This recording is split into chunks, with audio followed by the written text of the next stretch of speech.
sweet mother. Oh, Father! Oh, you want Mother... Mother. Oh, mother sweet. Father! Okay, let's cut that out before we raise Sigmund Freud from the dead. Anyways, we're here today to talk about a film that is a family-friendly, like, kids type of movie, but honestly does deal with some sort of disturbing things related to, like, family mistreatment and stuff like that. If that stuff bothers you, you may want to tread carefully here. For me, that doesn't bother me at all. I love dysfunctional families, as I made pretty clear in my video about Arrested Development and Schitt's Creek. So I enjoy this stuff. All right, so let's jump right in. We're here today to talk about the Willoughbys, the story of Tim, Jane, Barnaby A, and Barnaby B, 4 siblings who try to escape or get rid of their comically negligent and abusive parents. Children. I wish we could kick them all out. I decided to kick you all out! Do it, Father. The film was released last year, and it starts off by introducing itself as an anti-family film, not like the other films. If you love stories about families that stick together and love each other through thick and thin, and it all ends happily ever after, this isn't the film for you, okay? And yes, that's Ricky Gervais narrating the film. He plays a cat who narrates the film. This movie is based on a book by the renowned author Lois Lowry, who wrote one of the books that first blew my mind. I read it as a kid, the dystopian novel The Giver. And this novel, The Willoughbys, that she wrote over a decade ago, doesn't have a narrator cat, but that's okay. You know, it's cool for a movie to change things. And that is one of the smaller things that the movie changes, and we're gonna get into some of that stuff in a bit. The narrator cat introduces us to the Willoughbys by showing us their old-fashioned house, and old-fashioned is a phrase that comes up a lot in this film, and a lot in the book too. It's said many, many times. I counted 31 times in the book, and many times in the movie. The first sentence of the book actually introduces the Willoughbys as an old-fashioned type of family and says that the kids do things that old-fashioned kids like to do. And it's a sort of tongue-in-cheek thing, especially in the book, where they're referencing other old-fashioned stories, and the kids and characters themselves talk about other stories about kids and parents and stuff like that. So it's a very like referential, self-aware type of thing, and it takes the form of this phrase, old-fashioned, old-fashioned, old-fashioned. I know you miss your old-fashioned parents. But what kinds of stories do these characters compare their lives to? You might be wondering. Well, Hansel and Gretel, for instance, it has a lot in common with Hansel and Gretel. This famous story about parents who, because they're so impoverished, they send their children to get lost and sort of never see them again in the woods because the parents can't feed them. And except in this movie, The Willoughbys, and in the book it's based on, the parents aren't poor. They're pretty well off. They're very cheap and they don't like to spend money, especially on their kids. But it's not even necessarily about the parents wanting to kill the kids. It's actually sort of reversed. It's the kids wanting to kill the parents. And I'm not joking. We'll get into it. Though it is a little bit more complicated than that, because at the start of the film, the parents have been sort of chronically killing their kids. I mean, really, just totally negligent behavior, like not feeding them, and all kinds of stuff like that. And it's all done in this very comically exaggerated way, but the long and short of it is the parents starve their kids. They don't give them food. They don't take care of their emotional needs at all. They don't even seem to know their names. They show them no love and affection. They don't want kids. They talk about that. And they put them in like a coal bin basement to punish them, which is not a good way to punish kids. Don't worry, I'm not here to cancel these fictional parents for bad parenting. I appreciate a story about dark stuff sometimes. And also, this movie has a lot of good qualities. It's got beautiful, beautiful animation and an amazing cast of really talented and funny people. You got Will Forte in the main role. You have Maya Rudolph comes in as the nanny. You have Alicia Cara. I don't know if that's how you pronounce her name, but she's one of my favorite singers, honestly. When I saw she was in this film, I'm like, holy crap, and she actually sings a song in the film. So, a lot of good things going for this movie. It's far from a simple movie, and it's really not just kids against parents. The parents aren't even the main antagonists, really, for the whole movie, as we'll get into. The movie is also really about the kids growing up in their own way, growing closer to each other, growing into themselves and stuff like that, so it's got a lot going on. And the film ends with a happily ever after ending. Despite its earlier promise that it wasn't gonna end that way, it actually changes its mind. But you're wondering probably, okay, so a happy ending, so do the parents like learn to meet their children's needs and like grow themselves? No, the parents die actually. And that's part of the happy ending, but not the whole part. It really has to do with the kids finding a family with the nanny and this other guy, a retired candy mogul named Commander Melanoff. So they all end up as a family together. He's not an actual commander, by the way. It's stolen valor. He just thought the name sounded cool. So whatever, no problem with that. Do your thing, Commander Melanoff. In the movie, they all live happily ever after in Melanoff's house, which is also his candy factory. But in the book, he doesn't live at his candy factory. He has sort of an old, decrepit, moldy mansion nearby the Willoughbys house, and he's a sort of retired millionaire or billionaire, the book says. The book specifically points out that he got rich off of other people's suffering, I believe, which was an interesting point they did not mention in the movie. But anyways, Melanoff is really sad and is grieving when we meet him because many years ago he lost his wife and son to a, I guess, avalanche or something. They were in the Swiss Alps, and he never heard from them again. So he's really sad, and that's a big part of where he's coming from in the movie. They don't mention all that stuff about his wife and son. They don't mention them at all in the movie, and I think that's because a big part of the movie is already taking place related to the Swiss Alps. So I said the kids try to kill their parents. I didn't say how. They send them on a very dangerous vacation. They trick them essentially into going on a dangerous vacation and to try to kill them, explicitly to try to kill them. And big part of that vacation is to go to the Swiss Alps and this huge, impossibly big mountain. So I think the movie producers were like, we already have a lot of this movie taking place in the Swiss Alps, and they add a bunch, actually, that I'll talk about because it's interesting why they add it. And they were probably like, yeah, Lois, we don't need to have both parts from your book about the Swiss Alps, right? Because, I mean, we already have, the parents of the Willoughbys going to the Swiss Alps. Maybe we don't need to have this whole extensive side plot where Commander Melanoff's, wife and kid get lost in the Swiss Alps. And, did Lois Lowry just, get back from a trip to the Swiss Alps, before writing this book? It's very inspired by that. That would be really cool if that's what she did. It would remind me of, Kafka writing a lot about beds because I think he hung out too much in his bed or something like that. Anyway, so what the movie added about the Swiss Alps is an extensive side plot where the kids have a change of heart and decide to go save their parents from the deathcation that they sent their parents on. And why do they have this change of heart? Weren't the parents kind of the antagonists and stuff? Well, the parents are not the antagonists anymore because they're in the third act of the film. The film introduces a new antagonist that's not in the book at all, and you're maybe not going to believe this, but it's a government agency for protecting kids that's the main antagonist. And in the film, they're called orphan services, but it seems like a sort of hyper exaggeration of what we would call Child Protective Services or Department of Children and Families, or, it's called different things in different states and countries and so on. But yeah, it's this government agency that's, supposedly aimed to protect kids, but they're like an evil force. So the kids get so scared by them that they decide to go save their abusive and neglectful parents and risk their own death, these children.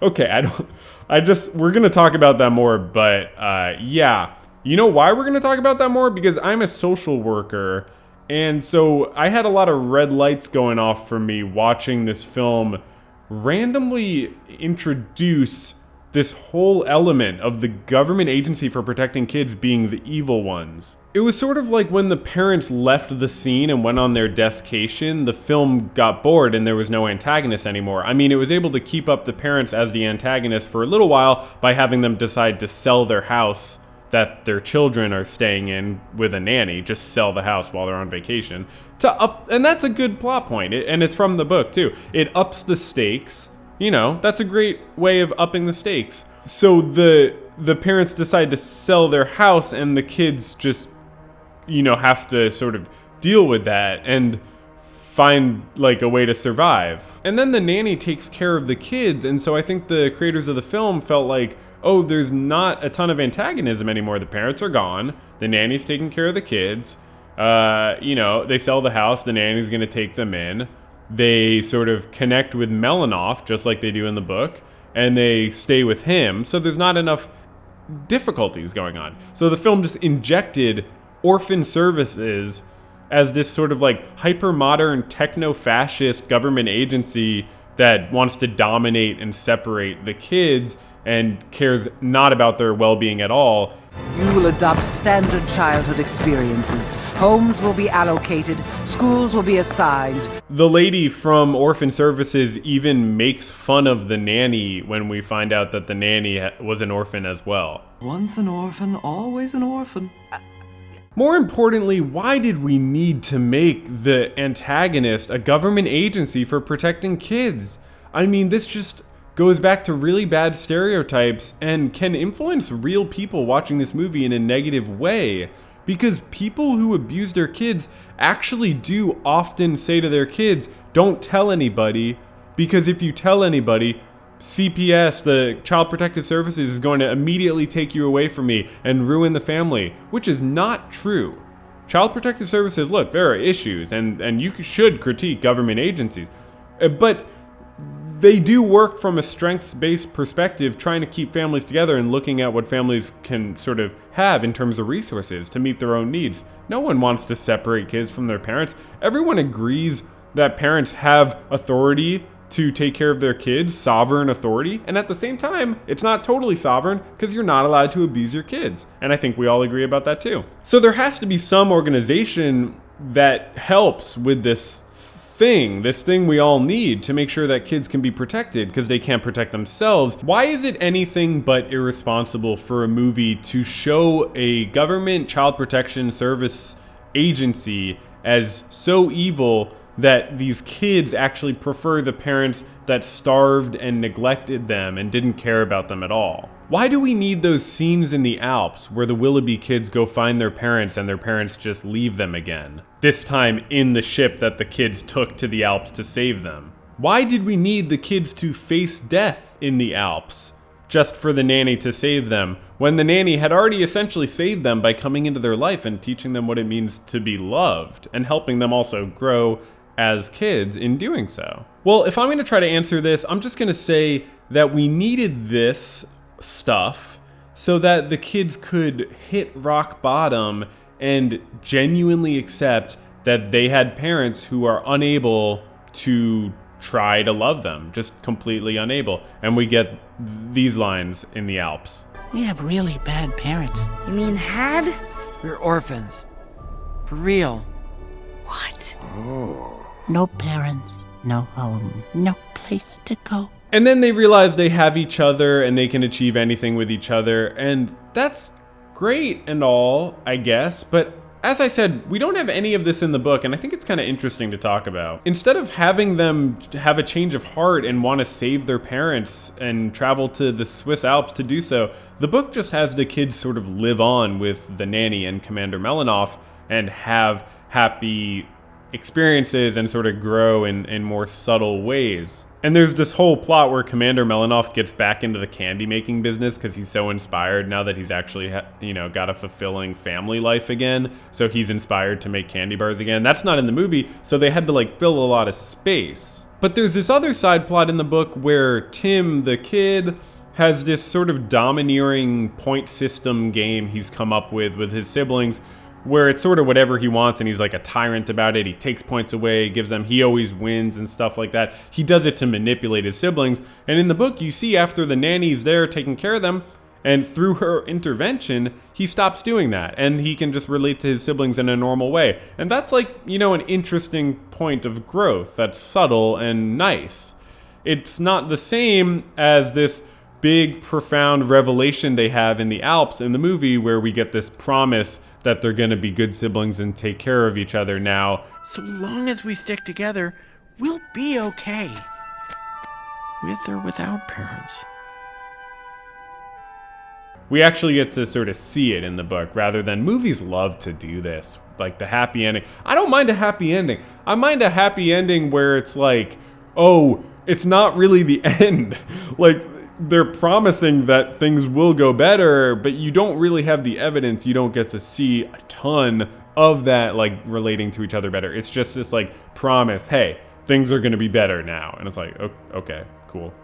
And like, go ahead and have a happy ending. That's all good. I'm not going to take issue with that. But it's a little weird to do that and to go out of your way to have a happy ending when you've started the film by saying, we're not like the other family films.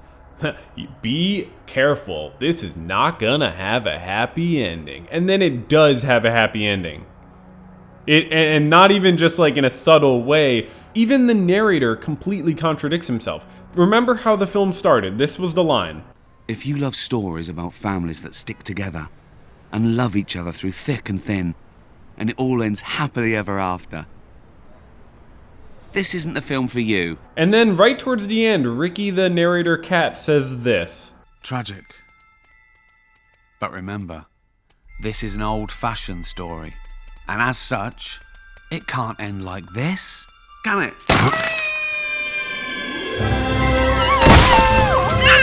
And that clip, by the way, is him doing this like Deus Ex Machina. How do you pronounce that? Deus Ex Machina? Anyways, it's this thing, you know, where like he's actually having a role in the plot and he's controlling what happens, which happens several times throughout the film to sort of like patch up the shabby elements of the plot that don't hold together. The narrator in general feels like a pretty bad plot device, kind of forced, and it's like they have to harness the star power of Ricky Gervais to try to make it work. For example, another Deus Ex Machina moment is when the cat stops a bus that the nanny is on to get her to realize she needs to go back and save the kids from orphan services.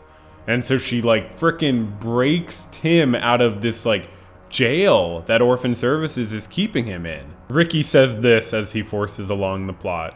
This is good, right? Exciting. Sure, Ricky, this is exciting. I'm pretty sure Ricky was improvising a lot of these lines, which I love improv, go for it, but it just feels really half-assed and not really well thought out, like the role of the cat narrator, but I'm overthinking it a little bit there, so let's go on to overthinking about other things. This scene where the nanny breaks Tim out of this government ward where he's being held leads to a moment I really do not like. When Tim is feeling super guilty and despondent for calling orphan services on the nanny because he thought she was like gonna hurt them when she said she would take care of them, because to him that had a negative connotation, like kill him.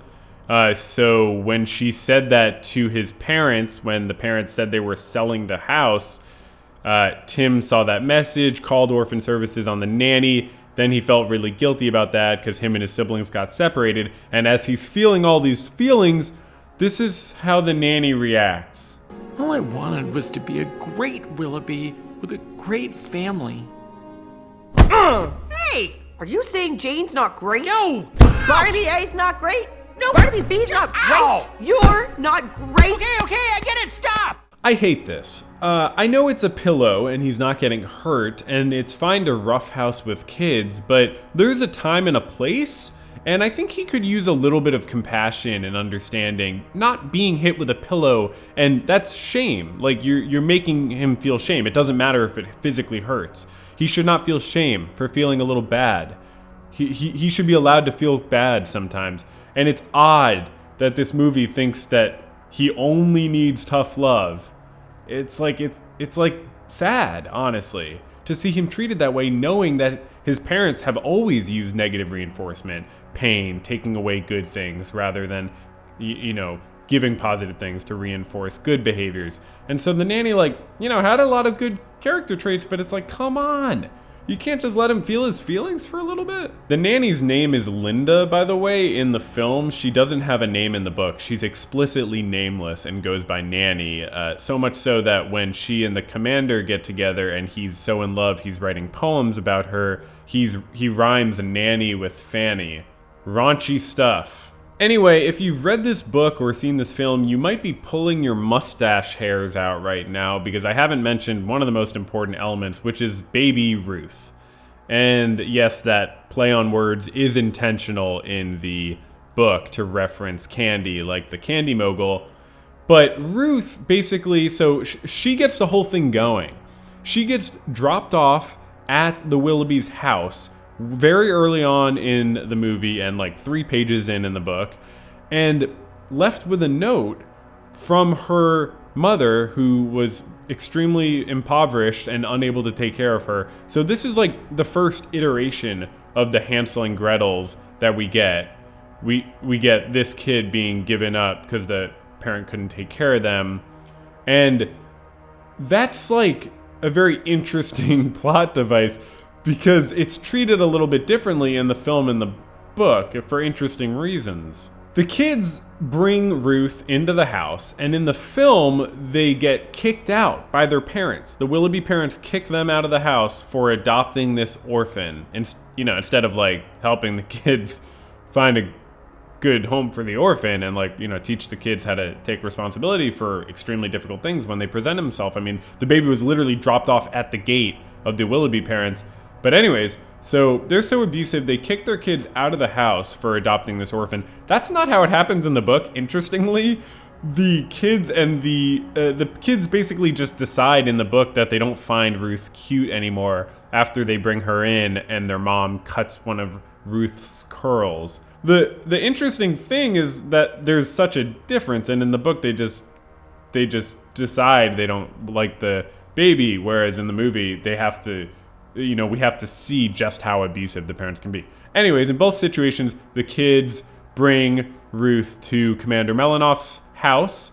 As I said, in the book, his house is a mansion nearby that's kind of old and moldy because he's all grieving. In the movie, his house is a candy factory that he lives in, and we get some amazing animation scenes at the candy factory. So they re-gift the orphan Ruth to another family, I guess you could say, and this leads to probably one of the nice, clever jokes of the movie, where Tim names the baby Ruth so that when they get rid of her, they're being ruthless. And that's from the book, so that was a good line. The movie wanted to keep that one. So eventually they go back to the commander's house with the nanny once she comes into the picture, and it happens a little differently in the book and the movie, but anyways, they run into the commander and have an interaction with him, and they sort of get along well. When they're hanging out and having a good time, the commander talks about the challenge of taking care of this new baby, and he says this. I called Orphan Services for help, but... Orphan Services? No, you shouldn't have called them. The nanny responds like this. Giving a baby to them is like locking a puppy up in a cage. So here's the thing about that. In this world of the movie, it is correct for the characters to act that way about orphan services because they are this techno-fascist force that doesn't actually protect children. But the problem is that at this point in the movie, when the nanny says this is the first we are hearing about our orphan services. So we do not know that they are actually evil. We are just hearing this for the first time from a nanny who basically all we know about her is that she introduced herself as being totally unqualified. I've got no qualifications, but a cheery disposition. Don't get me wrong, I like that the nanny is unqualified. It makes total sense that the Willoughby parents would hire an unqualified nanny, and also it kind of fits the theme of all you need is heart and maybe a little cleverness to be a good caretaker. And, that's really the special human qualities we need. And at the same time, it's very strange to be watching this scene where she convinces everyone in the room that orphan services is bad when we don't actually know they're bad yet. She's how we're learning that. But I guess we need that in some way in this film. Okay, I don't know how to fit this into the discussion, so I just want to mention it now. There is a very interesting throwaway line in the book that is definitely not in the movie that really jumped out to me, where we learn at the beginning of the chapter where the parents send their first postcard to the kids from their deathcation that they're on, we learn just in this throwaway line that another piece of mail that was in the mailbox was from a grandparent asking if they could ever hang out with the kids. So that's in the book, so that's canon, right? Or how does that work? Which one's canon when they're so different? How does that work? Please tell me. I know that you could see this as the parents, just another way they don't take care of their kids by not letting them see their grandparents, but you could also see it as the parents extending their negligent attitude towards loved ones in the other generational direction. So they don't just neglect their kids, they also neglect their parents, or one of them does, it's one of their parents. We're assuming they're not siblings, even though I saw people speculate online that maybe they were. But what jumped out to me about this is that it implies they have loving parents. I mean, it could just be one parent and whatever, don't want to read too much into it, but it kind of seems like that implies they have loving parents, which makes it hard to understand why they act the way they do the entire time. I was sitting watching the whole movie like, why do the parents act the way they do? Why are they so negligent and abusive? They just don't like kids? Okay, well, it's fine to just not like kids, but when you have kids, you have to take on the responsibility. So what is it that lets these parents think it's okay and acceptable to feed their kids every other day, to put them in this little dungeon when they misbehave, to show them no love, to act like they don't know their name? I mean, I get it's a movie, I get it's surreal, but you have to care about the motivations of the characters. When you watch a film, you have to understand their motivations. So I don't really understand why the parents were doing what they do or thought it was okay to do what they do. And all I could think of, they had terrible upbringings. They were raised that way. You'd have to assume they were raised that way to think it's normal, right? They were raised in a cold, neglecting environment. And then you have this tiny throwaway line implying maybe that one of their parents actually is a loving person. It just makes it more of an enigma and more of this pure evil thing of the parents. They're beyond rationality. They make no sense. And okay. We really have hardly scratched the surface with the parents. In the movie, they have this lovey-dovey thing about them where it almost seems like they're neglecting the kids because they're overly infatuated with each other. I mean, that's what I thought immediately, but that obviously doesn't make sense. That's not something you see a lot. And it's cool and absurd and funny, but it's also not in the book at all. They're not lovey-dovey at all. They kind of seem annoyed with each other and stuff like that. So it's odd to try to understand their motivations and think, okay, so is that what it is? They just love each other and they're not able to love anyone but each other? Why? So let's not overthink that anymore. Let's instead think about the fact that the nanny responds to the parents saying they're selling the house and the parents saying, "Dispose of the children as you wish." Do it, Father. No. The nanny responds to that by saying, As for the children, I will take care of them. Do you want to be taken care of? I do not. and that's a funny moment, and it's a cute moment later when they realize take care is actually a good thing, not a bad thing. I like that. That's good. But it's just a little strange that in this world it's acceptable for the nanny to just take care of the children forever.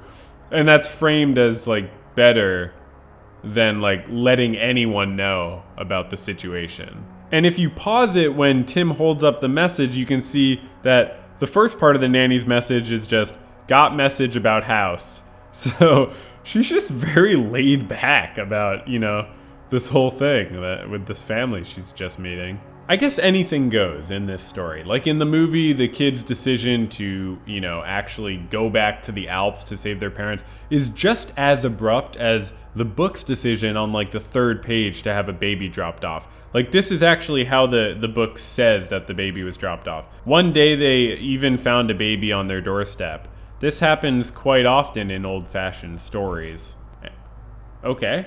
Yeah, I guess it does.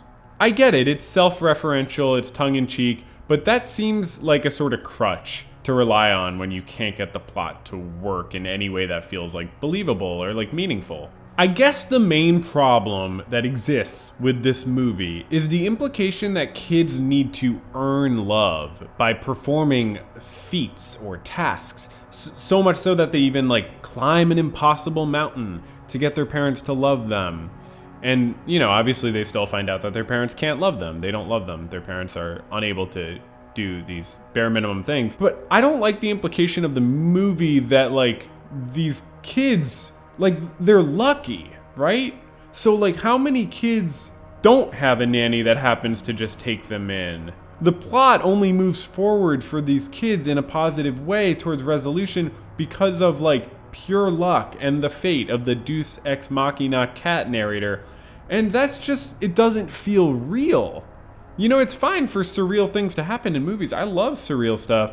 But it's gotta, like, feel, like, believable on its own terms, and it just doesn't make sense to portray this world where orphan services is evil, but also like parents can somehow think it's normal to abuse and neglect their child.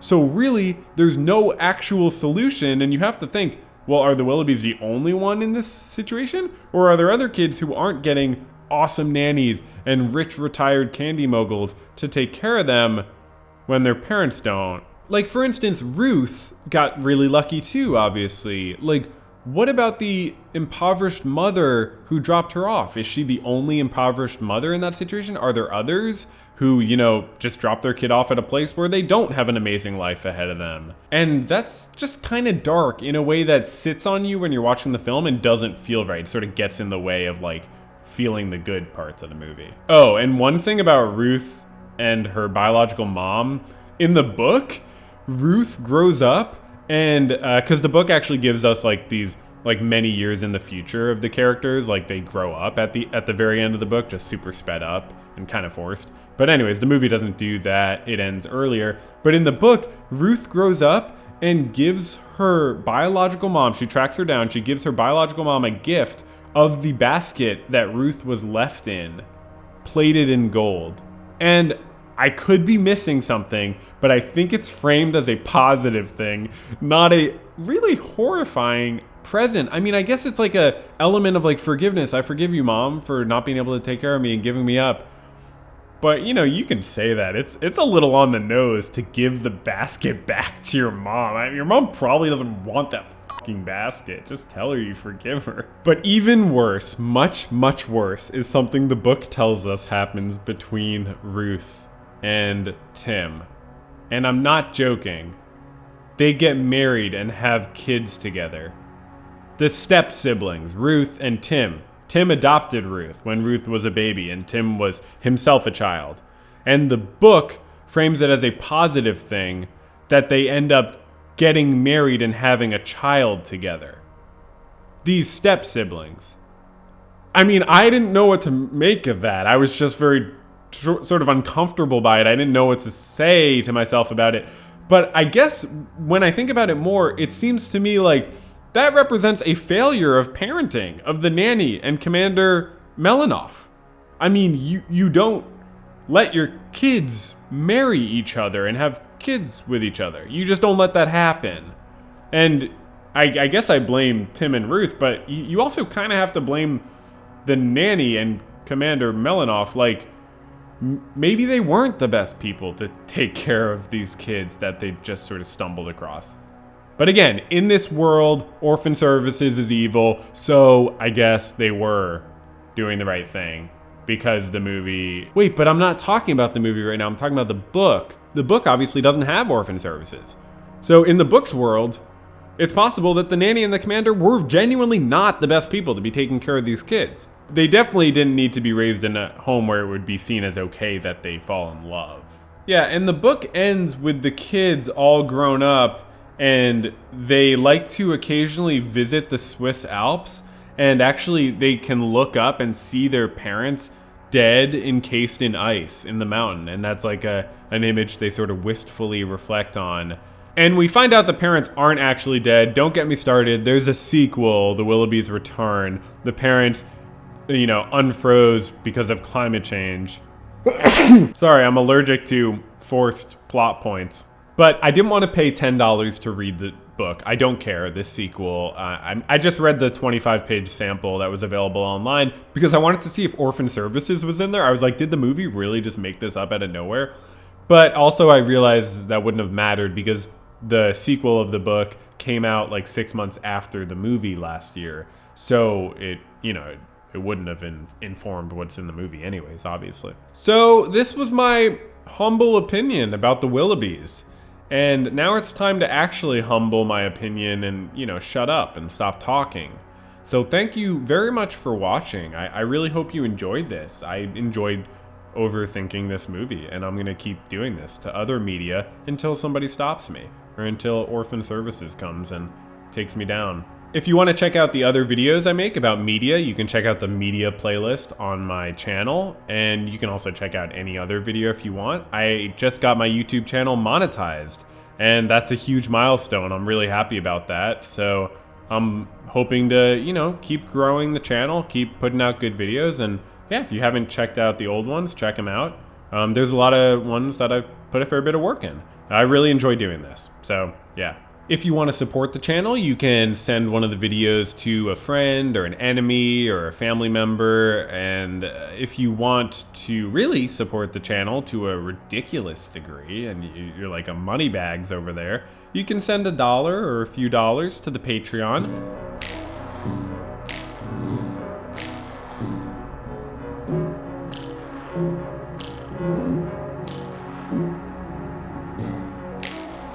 Where we also have a ton of extra videos and music even that is original and won't be released anywhere else. So a lot of cool stuff over there, so come if you want to support the channel and check out some more cool stuff. Feel free to subscribe to the channel too, of course. And also, if you feel like hanging out on Twitch, I stream on Twitch pretty regularly now in the evenings, in US time zone times. And I play chess and I just chat and hang out. So I'm actually about to reach affiliate on Twitch, which is cool that it links up at the same time I'm reaching partner, I think it's called, on YouTube. So that's really awesome. If you want to come hang out, play some chess, and just chill, come by the Twitch. The link should be in the description or on the channel page. And yeah, it would be great to see you there. Okay, so have a good rest of your day or night or whatever. And I'm gonna leave you with the line that sort of cracked me up most in the movie. This is when the realtor comes to sell their house, and it's just so well acted. Hello! Open house tomorrow. I'm gonna sell your home! I don't know why that makes me laugh so much. That actor's name is Nancy Robertson, and yeah, she's really funny, I guess. She was also in the cult classic Are We There Yet? And the highly controversial Air Bud Spikes Back. So you may know her from those films. Anyways, I gotta stop now. This is enough. Okay, thanks. Bye.